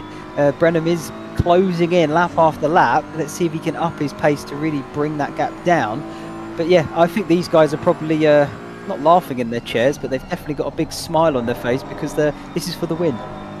Yeah, this is for the win, and this is where it's really going to count. This is what helps them, finish 2nd or 3rd in the championship, maybe even still challenge Brenham into that final race of the season. Solberg now with a 31.4, matching that of Fernando. So their pace just dropping off the lead as Erdegaard matching them as well. But Cruz getting so close to the back of Amundsen there, coming through in towards its middle part of the lap. Norberg still with them as well. And he at one stage, let's not forget, before the round of pit stop, started to drop off the back of the front 3. So that's how well he's done, Norberg, since the pit stops. He's got back onto the front 3. He is a part of that front 3. And it is a second separating the top 3, 5.6 to Brenham, as they come now in towards the final sector, of the lap. And really, it's just going to be an interesting fight now, because Cruz for me actually is in a difficult position. You see this in the British touring cars, you see it at GT racing. You want to attack, but you also have one eye on that mirror. And you kind of have to have one eye on the guy in front, one eye in the mirror. What's Norberg going to do? What am I going to do to Amundsen? As he's maybe having a look here later on the brakes. No, just that different line showing his nose to Amundsen there. I think that was an attack, but just realised he was never going to get late enough on the brake to get down the inside, because that's not the line you would normally take, but it's not going to cost you anything having a little look at it. But yeah, this is a freeway battle for the lead. Apologies, Fernando has just got back ahead of Solberg, so that's exchanged again. So Solberg, has he just chewed through them tyres? He's not had the race here tonight. I wonder if it's just a trait of the Bentley, and maybe the McLaren is slightly more better. Oh, here we go. Here we go indeed. Cruz has managed to get up the inside of that of Brenham, and now they defend, and a bit of a tap on the rear from Amundsen, not Brenham, on the back of Cruz. Norberg couldn't take advantage of them both, but Cruz has managed to get ahead, and surely that was a bit of planning to see where Amundsen was weak, and now Cruz is in front of Amundsen, and that's the kind of fighting that Brenham will need to get onto the back of this front 3. Norberg couldn't take advantage here, but a great move, and Amundsen, I tell you what, a little aggressive again, trying to get back past him as Cruz had already defended the inside line. Yeah, last lap, Brenham actually gained about a second, well, there or thereabouts, and I think with that kind of fighting, he's probably going to gain he's going to gain that or thereabouts the same again. Keep an eye on that gap, 4.6 it is, but these guys out front still going at it. Norberg, he's going to probably want to try and make a move very soon as well, but Cruz ahead, back into the lead, and there's a bit of daylight between him and Amundsen already. I was just about to say, did Cruz possibly change tyres? Is that why he maybe got to undercut? Because Amundsen pitted 2 or 3, maybe even 4 laps before Cruz came in. So did Cruz lose them extra 5 seconds to just maybe change tyres in this race? I'm not going to say so, but He has put a bit of daylight between them, so clearly having that bit extra pace, and Amundsen just not at this stage of the race having that pace. 12 minutes left here, or under 12 minutes left to go now. Brennan within 3.8, so again took a good chunk, a good 0.8 of a second out of them all in that last sector, in that last lap, should I say. Well, maybe we can ask them after the race if any of them want to have a little bit of a chat with us. It'd be great to get a bit of an insight into this one, because it has been a good race for strategy on the track, but also in the pit lane as well, because everyone's been differentiating their strategies just a little bit here, and it has put on a good show. But even with all of that, the front 3/4, because Brennan right there, very close indeed, potentially going to make this a four-way battle once again. There's still very little to separate them. Yeah, Nordberg really had a look there up the inside as Amundsen just a little wide off the apex. So is he just starting to struggle at this stage of the race? He's now defending from Nordberg, and this is really dragging Brennan onto the back of him. And you have to say for Amundsen, great drive today. Now just starting to struggle at this latter part of the race. Cruz is gone, although Amundsen has better confidence through that part of the circuit than Nordberg does, who was really right up the rear wing and is now not close enough. If he'd have stayed that close at this part of the lap, you feel he may have mounted a challenge into turn one. Whoever that is in the McLaren, staying right out the way. They do not want a part of that as the four leaders come through. And not sure what Nordberg's doing there, but he kind of pulled out the dirty air for a brief moment. Yeah, just a tad. I'm not quite sure what he's doing. I don't think it's going to cool your tyres down by any means, and I'm pretty sure the engines don't really have any issue in this. Back here to Fernando Solberg. The gap, well, stayed relatively stable since Fernando's been ahead here. Solberg following. I think this could be a repeat very much of what we saw in the early stages of this race. Solberg seems to be succumbing to a bit of tyre wear issues, but he did get past for a moment, and Fernando retook it. He did indeed. Erdegaard's here then off the back of Erdegaard. He hasn't been able to catch back up at the end of this, which is a shame, because that was developing into a nice little battle as well, wasn't it, at the start, the first stint, should I say, of this race. But Cruz with that second gap. Brenham down to 3.6, only gained that 0.2. Now there wasn't a lot of fighting happening, so interesting to see there from him. Yeah, absolutely. It does look like that gap is closing though. But he has only got 10 minutes left in this race. If he can get to the back of them, though, then race back on for him to try and take a podium. But, everyone says it. It is one thing to get onto the back of them, and then you've got to make the move as well, which is, of course, the harder thing to do. 3.6 is currently the gap from Brenham to the leader. Let's see what it will be when they cross the start-finish line now. Cruz 139, 131, 138, 137. Not a lot to separate them, really, is there? Not a lot to separate them at all. And Brenham again, just another 0.3. It's not enough with 9 minutes to go. You really have to hope that Nordberg and Amundsen really start mounting an attack, as Nordberg, they're just going a little wide of the apex and nearly tapping the back of Amundsen. These two getting very close. Cruz, by the way, now, well, he's in control, you have to say the least. Yeah, he seems to have very much control of this race now. He's got past Amundsen. That was crucial and key, and now he's just he's put his right hand, I think, on the top step, getting ready to climb up, but still needs to reach that checker flag. Still a bit to go, but at the moment it'd be very hard to bet against him, as Nordberg looking pretty racy at this point, and Amundsen does seem to be struggling a little bit. Of course, that gap has been growing, and Nordberg been able to stick with him very well, considering earlier on in this race was struggling a little bit for pace, but in this latter half he's been right on it. Yeah, and I suppose that's been the difference, hasn't it, in this race at the moment, is we're seeing what Nordberg can do. The first part of the race before the pit stops, he just dropped off the back, didn't really have enough in the tank. He looks closer to Amundsen, so this time compared to a couple of laps ago, is he going to be able to mount a slipstream down the start-finish straight as he comes towards the start line now? Amundsen just looks like he's struggling. It's that a part of the race, so he's matching back with Cruz. Nordberg not as quick, and only Brenham gaining another 10th, in fact only hundredths over the leaders that time around. I don't think Brenham's got enough time in this race. We're fast approaching 53 minutes, giving us 7 minutes left in this race. Don't forget, the end of the race is when the leader crosses the line before the timer runs out. So wherever the leader is when the timer runs out, that will be the last lap. For these guys, I think they've got enough in hand.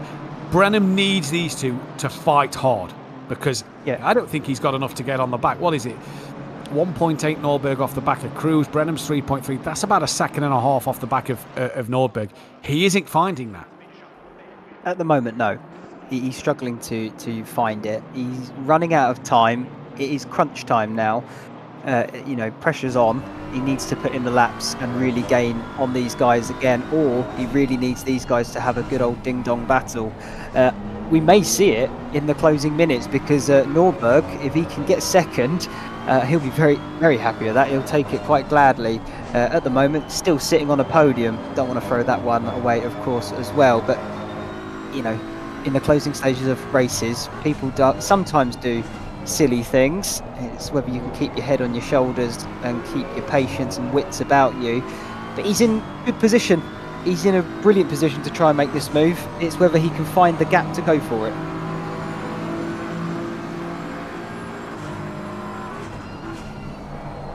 There you go. Down towards turn number 1. I think Amundsen might have actually taken that a little bit, well, not as good as Nordberg did. He closed it slightly.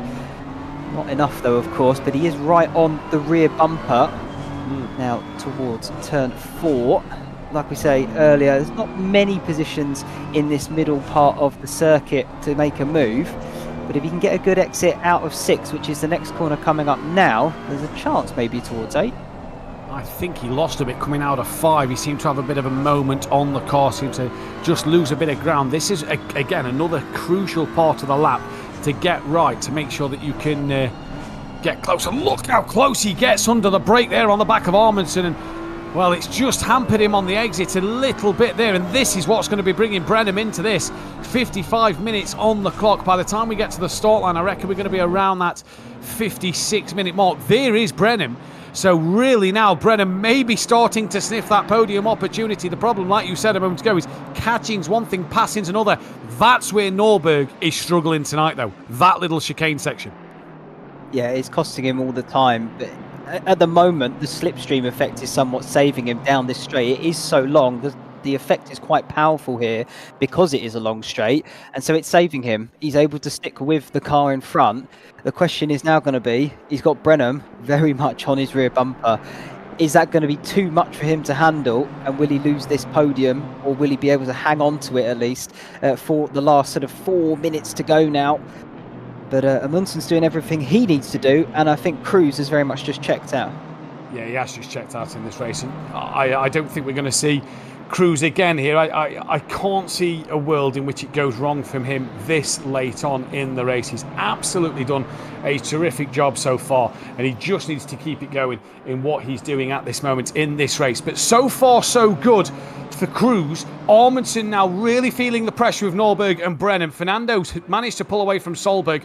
Ødegaard in 7th, Ødegaard Stun in 8th, Alksland 9th, Vestergaard P10, Petterson is in 11th with Nielsen down in 12th. This though is a three-way battle for 2nd, 3rd and 4th with all them 3 on your screen now. So this is really going to be an absolutely interesting fight. It really is nail-biting stuff here at the last, 3 minutes 20 seconds of this race. There's about 2 laps after this left to go, but who will do what and who will be where? That time Nordberg looks a lot better through the chicane. Yeah, that did look a lot cleaner. You talk about nail-biting stuff. Whenever I get a nice pause, I can tell you where my hands are. They're around my mouth because I'm getting nervous at this point. Oh, brilliant. Oh yeah, only a few laps to go now. 57 minutes gone, only 3 minutes left, and once Cruz reaches that checker flag, obviously race is done and no more positions can be gained or lost. At the moment, Amundsen's still 2nd, Nordberg 3rd, but he's got Brenham breathing down his neck, and we do think that Brenham did go for that tyre change at the pit stop, so you would imagine and think he's got some fresher rubber underneath him.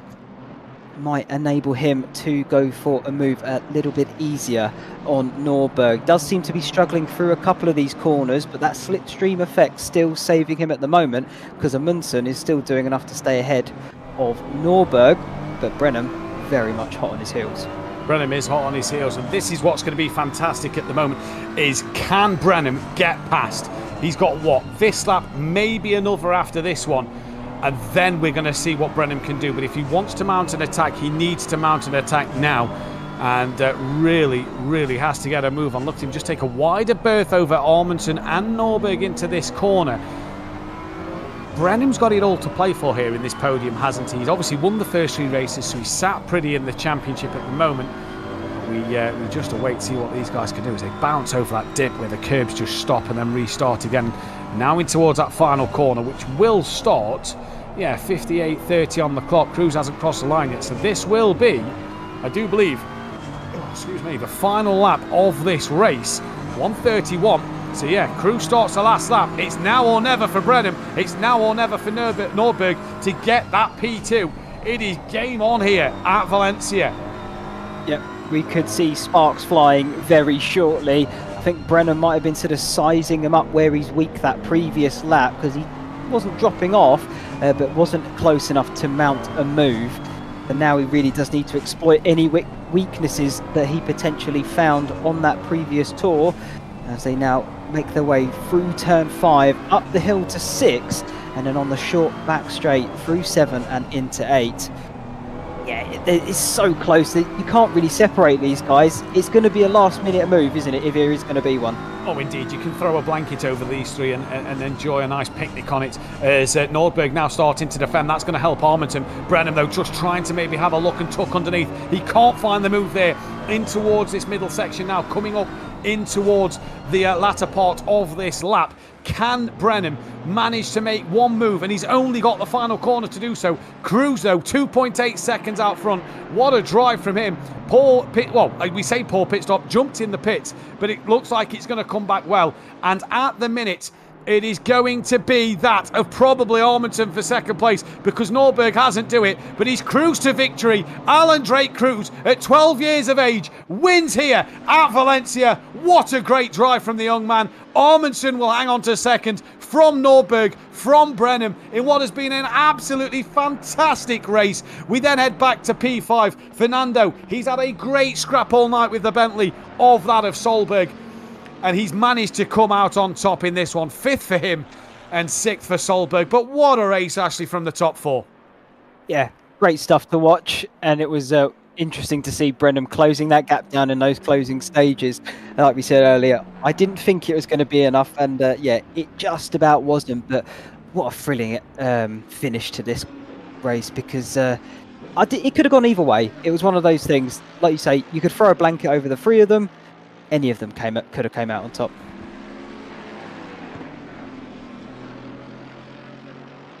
Just a few drivers left. Axel here riding on board with in his Mercedes through the last few corners. He's had a bit of a tricky evening, hasn't he, Axel? That Mercedes, I don't think, was very well suited to this circuit. You can see there, even on the final corner, a little bit of a wobble on the exit, up to the checkered flag.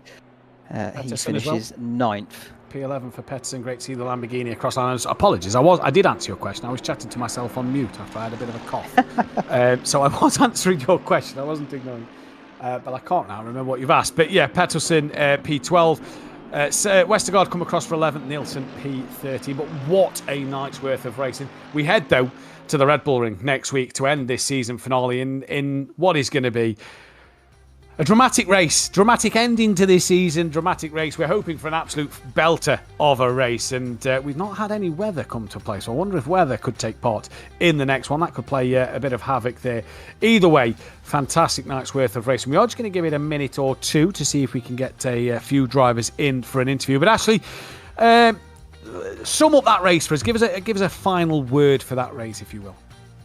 One word or a sentence? A sentence. Sentence. Oh, I mean, it was titillating to the end. Indeed it was. We can speak with Elias Fernando. Let's get him into the commentary box. Fernando, Elias, welcome to the commentary box. P5 tonight in the race. It was a good race from yourself in a good fight with the Bentley. Yeah, definitely. Really happy with the results, and definitely one of my, maybe best races so far. Didn't quite have the pace to match the front 4, but that didn't stop your entertainment, did it? No, definitely not. Let's talk us through the McLaren here, because we saw the Bentley look like it had a bit more of you in the straight line. but you managed to be a bit stronger through the corners. Do you feel that you was just a bit quicker than the Bentley tonight?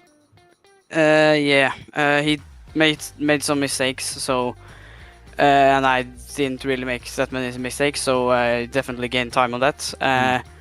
And yeah, he was really fast on the straights. He was just flying past me almost sometimes, but yeah. And last, well, I say two questions left really. Red Bull Ring next week. What can you do around there first of all? I don't know. It's a long time since I've driven there, but usually I've been not that fast compared to other tracks. But yeah, hopefully some practice will make it a little bit better, so I can be more competitive like today. Well, we hope to see that. Anybody you'd like to thank tonight? No, I don't know really. Well, we'll let you get back to it. Congratulations tonight, and we shall speak to you hopefully next time out. Thank you. Bye. Ashley, I'll let you take the next one. Who do you fancy? I'll take Amundsen, actually. I'd like that one. Let's get him here. There you go. Hello, Amundsen. How would that go for you, first of all? How are you feeling after that one? Yeah, I'm feeling good. It was a nice one. I told you guys it was going to be a battle for this one. So yeah, I had a good race pace in the first stint. I was noticing the tires and thinking I was going to do another strategy than the rest of the guys. So I pit a little bit earlier, but we catch up to the guys that didn't have pitted yet, and unfortunately I got 3 seconds of rear damage and starting losing control of my rear tires there. So that's why Alan had the pace and the tires to be a little bit quicker. Gotcha. So went for the undercut, and then of course later on in the race, struggling a little bit more for the tyres. I mean, was there a point in that race you thought maybe you could have the win over Cruz?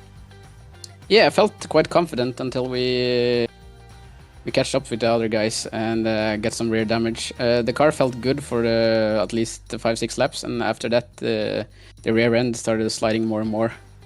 And same with the braking zones, a little bit more unstable car, but in the end it was I was losing like 10th, maybe 2 on the lap, and I hoped to defend a little bit more than what happened here, but it is what it is, and we had a good race at least. Yeah, certainly put on a good performance. Obviously, closing stages, you had Norberg very much on your rear bumper. Were you worried you might lose another position? I know he was fighting for the position, but at the same time we had a car behind him, so he has to defend and also try and overtake, and then yeah, it's not going to happen more or less unless you really send it. And I had a pace out of the corners, and he was a little bit quicker in, so I knew it was the couple of tenths that was enough for me to stay clear and take the P2. Yeah, certainly did, and yeah, it was a good performance to watch either way. So congratulations on that one.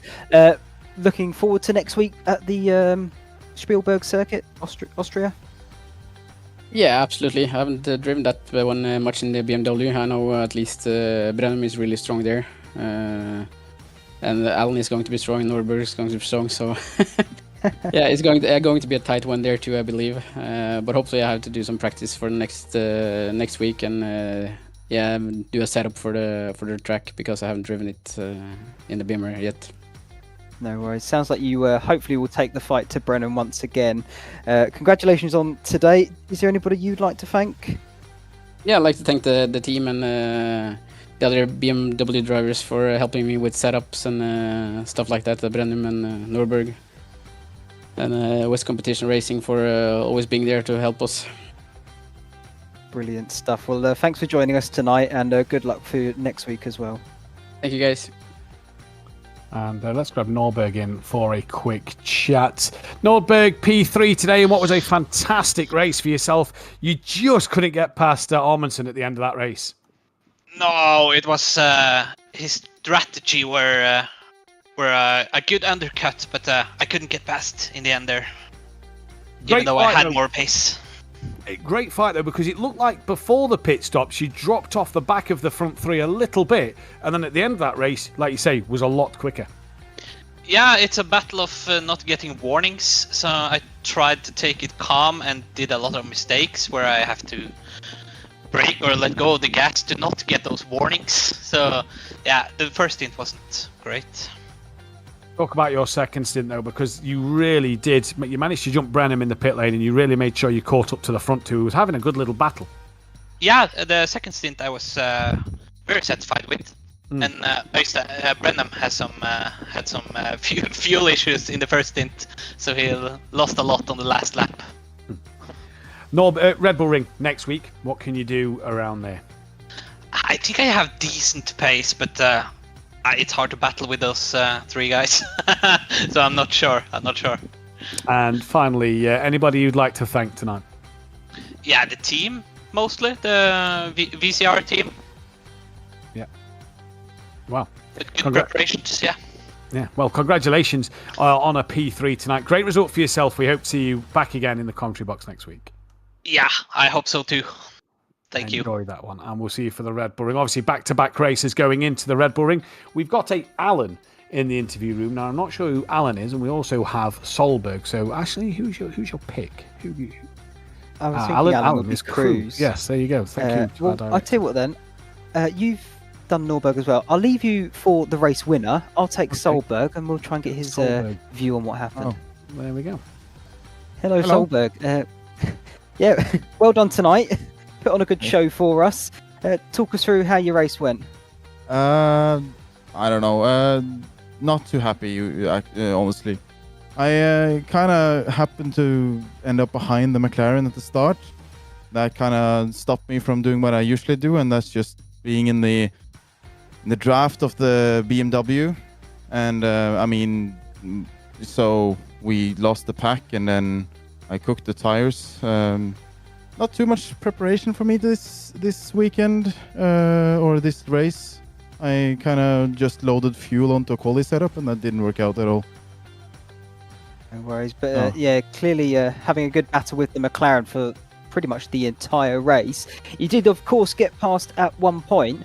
Did you feel maybe you could have defended that, or was it inevitable that maybe he was going to get back past? Well, I could have definitely defended it. The problem for me was that the little kink chicane kind of thing was pure luck every lap. And I had one bad lap, and then I kind of hit the gravel, and he was passed again. And then I didn't have any tires left. But I did have the straight line speed, which is one of the nice things with the Bentley.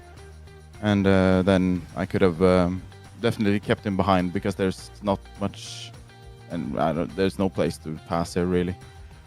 Yeah, it did look like you were struggling to find a spot, but yeah, that straight line was very much in your advantage, in your corner. It's a shame that the tyres couldn't quite hold out. Austria next week, how are you feeling about that one? Not the most driven track for me. Never tried the Bentley there. Done some Aston, not sure. But it should be a good track for the Bentley in terms of layout. It's a lot of straight line and some high-speed corners, which is where it usually is kind of good. Yeah, a lot of straight lines, and yeah, hopefully that top speed of the Bentley will show its performance. Feel like maybe you can take it to the front four? If I can nail the quali, then I should be able better on tires than the BMW, and then so as long as I can stay in the draft, then of course might something happen. Sounds good. Look forward to seeing it. Final thing, anyone you'd like to thank this evening? Maybe the team, which has been helping out. At least one, the other teammate that's driving the Bentley.